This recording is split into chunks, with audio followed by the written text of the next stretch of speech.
exactly how you're all looking at me. Like, how could you have a vegan dog? People always ask me, and I think it's a really dumb question. Like, it's not that complicated. He eats meat. He's just a whiny little bitch.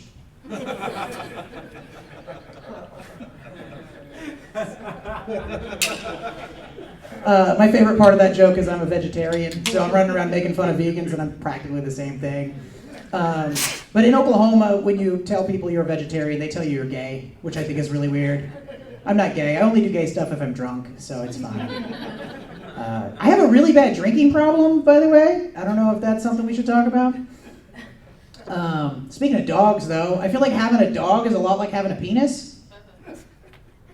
He gets it, okay. No, having a dog is a lot like having a penis. Like, you're watching Netflix at the house, minding your own business, and you're just trying to chill, and it comes up to you, and it'll ask you to play. And it's going to keep doing it until you say yes. It's just going to nudge you over and over. And eventually you give in, you know. And, like, you didn't want to, it wasn't in the plans, but you go, hey, I'm having a good time now. We're having a great time. I'm really enjoying this. And then you get done, and for the rest of the day, it just lays there doing nothing. And if yours is like mine, it's covered in slobber.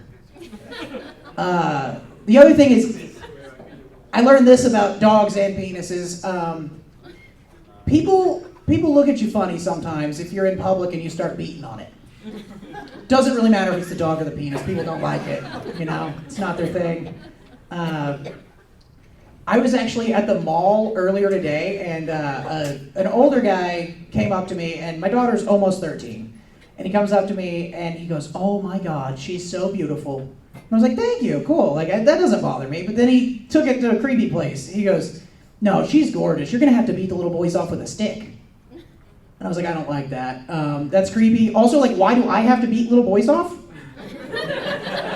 I mean, when I was a little boy, I could handle it. And what do I do with the stick? One more thing before I go. I absolutely love weird stuff about like legal stories I hear and like people getting sued. I have no idea why, but I read a story about 10 years ago about Red Bull being sued. Does anybody remember that? Okay, Red Bull got sued about 10 years ago for false advertising. They had the slogan, "Red Bull gives you wings." Yeah, they know. And then they settled out of court for $13 million. So I would assume they can't continue using that slogan, but if you watch the commercials today, they still say Red Bull gives you wings. So I had to look into this. I saw the commercial and I immediately Googled it, and they did change one thing. It used to say Red Bull gives you wings with one eye, and now it says Red Bull gives you wings with 3 eyes. And I think that's brilliant. Like, now they can't get sued because wings technically don't exist, so you can't expect to get them, right? So if you guys will catch me after the show, I'll be out front selling cocaine. Thank you very much. Give it up for your host, Brandon. Keep it going for Andrew.